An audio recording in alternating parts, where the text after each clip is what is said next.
Hello guys and gals, this is Mimito, and I thought I should make this video to talk about the latest Game of Thrones episode, which we're going to call The Purple Wedding. I don't know what HBO chose to call the episode. The Red Wedding was not called The Red Wedding, it was called Reigns of Castamere, and I thought it is fitting because they don't want to spoil a lot of events, and if they call it The Red Wedding, people would pretty much suspect and know what was going to happen. So, not sure what they call it. A Purple Wedding is not that much revealing, though. Although a lot of people would connect it with the Red Wedding. Anyways, moving on. And from this point forward, I'm going to go full-blown spoilers. So, spoiler alert, if you haven't watched the latest episode, and if you're not following the series, which is weird. But anyways, if you're not watching the series, and if you have not read the books, until that point in the series, we're not going to talk about future spoilers or anything, so don't worry. Just don't watch, guys. Don't whine. Like, you spoiled a lot of stuff for me in the comments below. Just please give yourself a break and move on. Alright, so I'm going to take a sip and we're going to move on. Oh, tastes like Arabian gum. Do you know, guys, what I'm talking about? If you ever tasted Arabian gums, you should. If you haven't tasted Arabian gum, it's really tasty.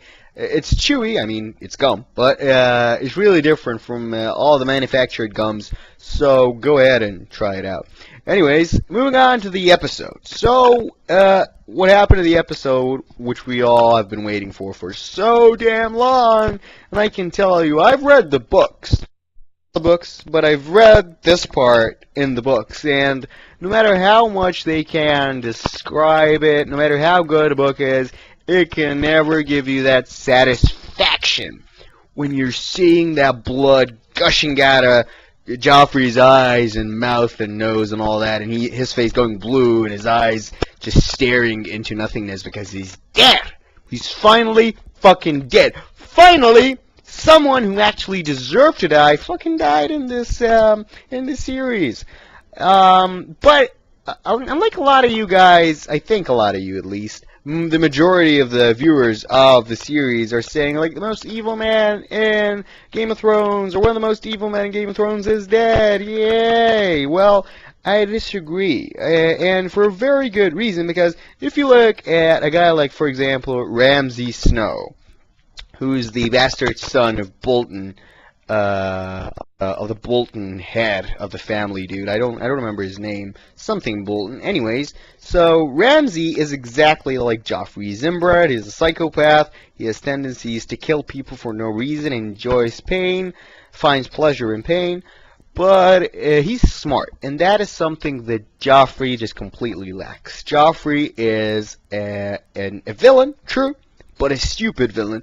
And I, for one, I prefer stupid villains rather than smart villains. And I know that stupid villains are like a gun waiting to go off and all of that, but if you really think about it, I mean, if it wasn't for all the smart villains, Joffrey would have been screwed over so long ago. I mean, there were so many situations where he was going to get fucked over, and then, for example, when Eddard Stark was about to fuck him over, and then who intervened? Cersei Lannister, his mother. And in Blackwater, who intervened? Tyrion Lannister and Tywin Lannister at the end. And when Robb Stark moved against him, who intervened and who plotted the murder of Robb Stark? It was Tywin Lannister. So the fact is, and when they were gonna go for his life, do you remember that part, guys? When in the first episodes, I think, I don't really remember, when the mobs were going to attack him and then someone protected him. I think the Hound, either that or Jaime Lannister, but someone protected him from the mobs of angry commoners who were going to, like, eat him alive, and he was going to die so many times. He was going to lose this so many times, but he did not because he's smart, no, not because he deserved to win, but because other people are smart villains. So I'd rather that the smart villains would die first, because even though Joffrey, hands down, is an evil man, he's a puppet, guys. He's just a puppet, and the puppeteers are still alive. They just leave him go with his whims and his needs. You know, he should satisfy them. But the bigger picture, if you look at it, how many people did Joffrey kill? A couple, 10 people at most. How many people did the plots of Cersei, the plots of Tywin, the plots of even Tyrion have killed? And the sword of Jaime, of course. So I think that the problem is with the Lannister family as a whole, not with Joffrey. And all you guys are cheering that Joffrey died. Yay! Well, that is moving towards a better place, but it's far from moving towards a better place. Like, if you made me choose between Tywin Lannister dying or Joffrey dying, I would choose Tywin Lannister every day of the fucking week. If you told me whether Tyrion would die and Joffrey would die, that would be a tough decision, because I do love Tyrion as a character.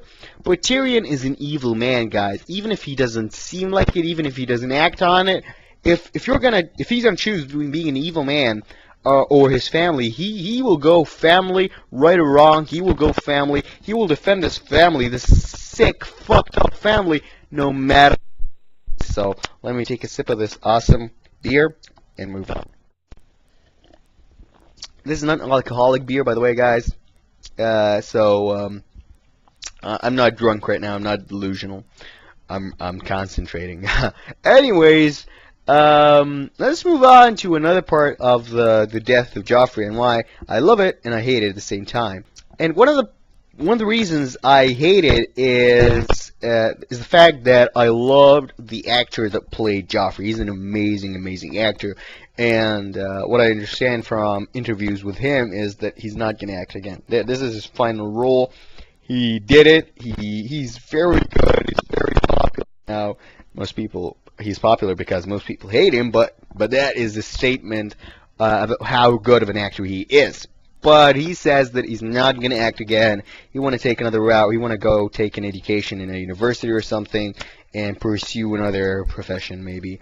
And he has like this theater project going on at the side, but not acting as a main career, which I think is a mistake, because he's a great actor, and I was really sad when I saw him go that early in the series, and we're going to talk about that, because the fact that Joffrey died on the second episode of the series, it's mind-blowing. So I thought that they would at least stretch it out for 2 more episodes, maybe 3 more episodes or something like that. Anyways, let's move on to the theories, because that is very important. A lot of theories have been circulating on the internet lately, and we're going to talk about that.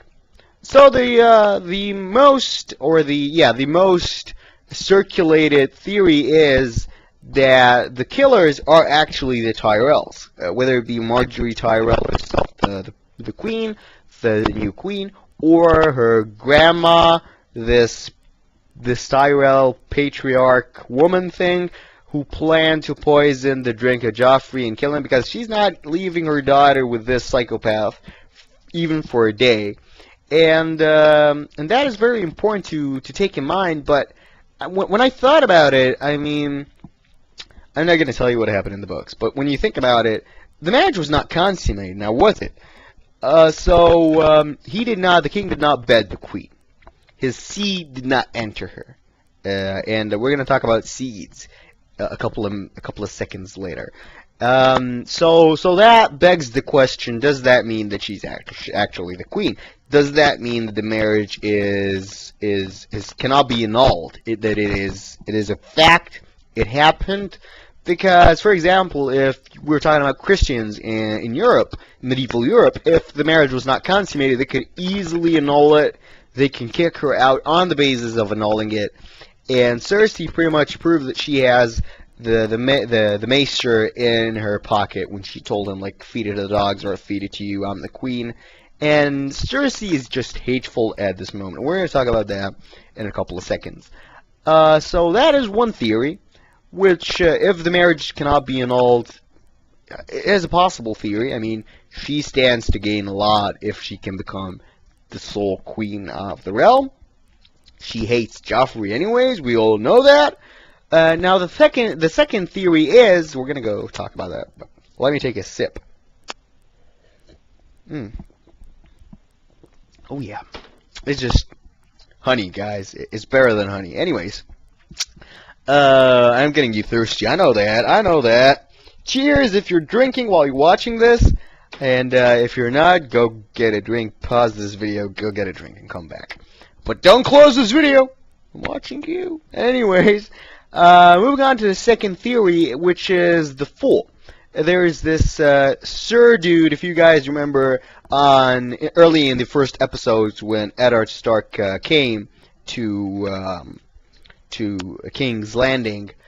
Or was Eddard Stark dead at the time? Was he dead? I think he was dead. And it was Joffrey's name day, which is basically his birthday, and they were having this joust, and one of the knights, Sir something, I cannot recall his name at the moment, was drunk. He was drinking some lovely red wine, and Joffrey had them pour a lot of wine. He was choking on wine. Choke him on the freaking wine. So until Sansa saved his life and told him, stop, please, for me, blah, blah, blah. Oh, I think Eddard Stark was still alive by then. I don't know. No, he was not. I don't remember. Anyways, right, tell me if he's dead or alive back then, if he was, in the comments below. So this dude was stripped away from his knighthood, and he became a fool. And we saw him in the first episode of the season. He met Sansa in the gardens, and he gave her a necklace. So that might have been like a final token of gratitude. He knew that he would get caught sooner or later. He knew that he might fail, something like that. And after Joffrey was poisoned, he came to Sansa and told her, like, we should run the fuck away. And actually, Sansa running, escaping, is of course the best thing for her, because they might have thought, well, it sounds like it's the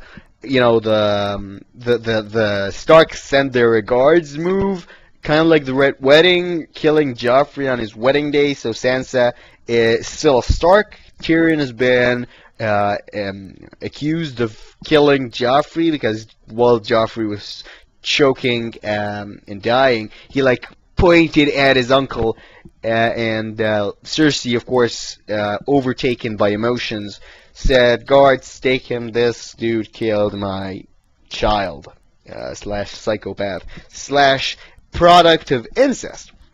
Speaking about product of incest, then we're going to move on to the final theory. A lot of you guys on the internet are saying, why did Jaime not ever like Joffrey? Did he hate him because, did he not care for him? Did he hate him because he knew he was a monster? And I can tell you guys that Jaime hated him because he knew he was a monster.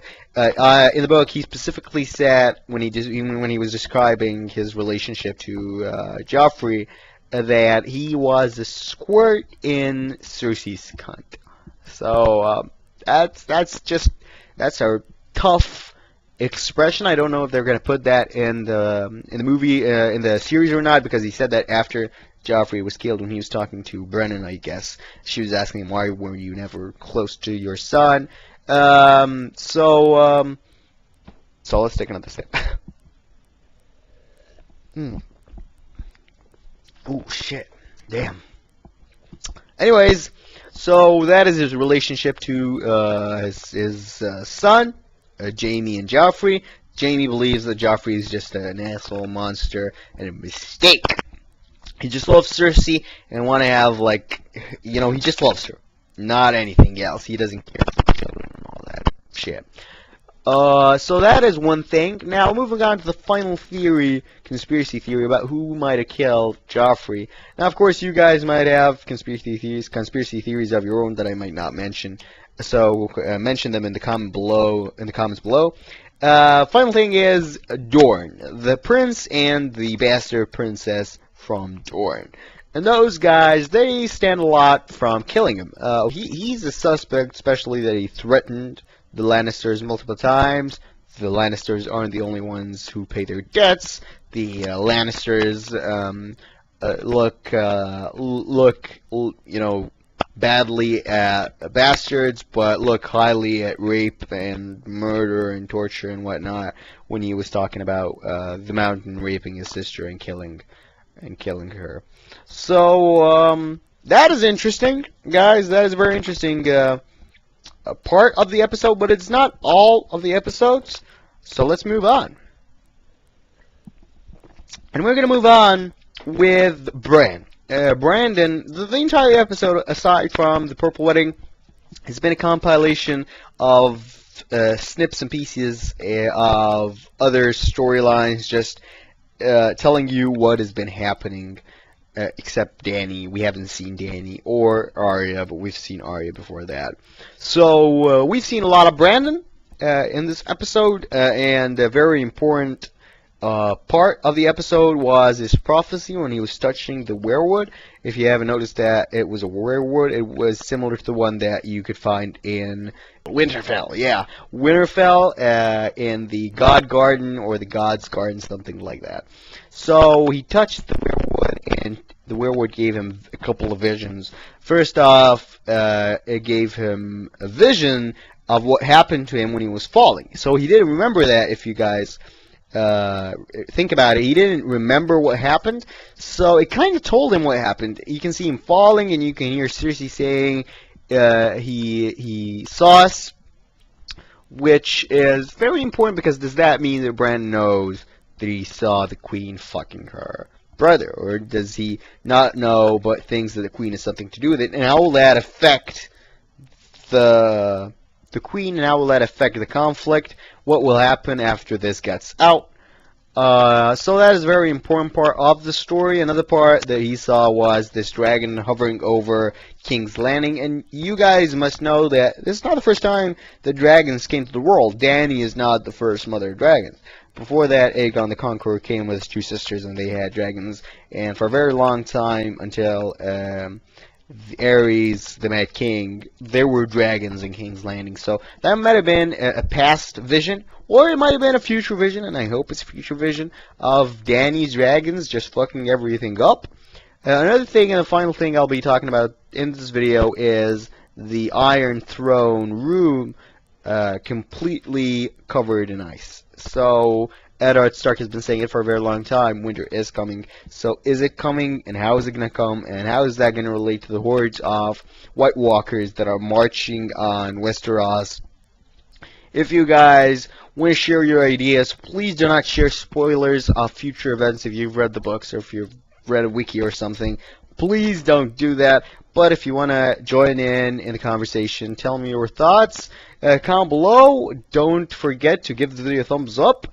Share it with your other friends. And if you like this video, please subscribe for more MeadowTastic videos. Have an awesome day, guys, and peace out.